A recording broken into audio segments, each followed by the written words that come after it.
நம்முடைய வாழ்க்கையில மாற்றம் வேண்டுமா, ஏமாற்றம் வேண்டுமா? இன்று நம்ம தீர்மானிப்போம். இந்த மாதத்தினுடைய இன்னும் சில நாட்களிலே நாம் பெற வேண்டிய ஆசீர்வாதங்களுக்கு எதெல்லாம் தடையாக இருக்கிறது என்பதை லோத்துவை முன்வைத்து தியானிப்போம். அங்கே ஆபிரகாமை பாருங்க.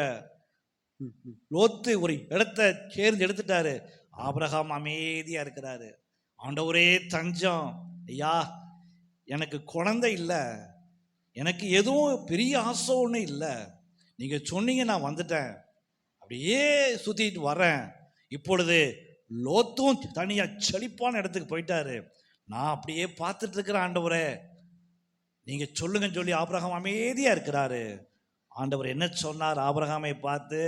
ஆபிரகாமே, நீ பார்க்கிற தேசத்தை எல்லாம் உனக்கும் உங்களுடைய சந்ததிக்கும் கொடுப்பேன்.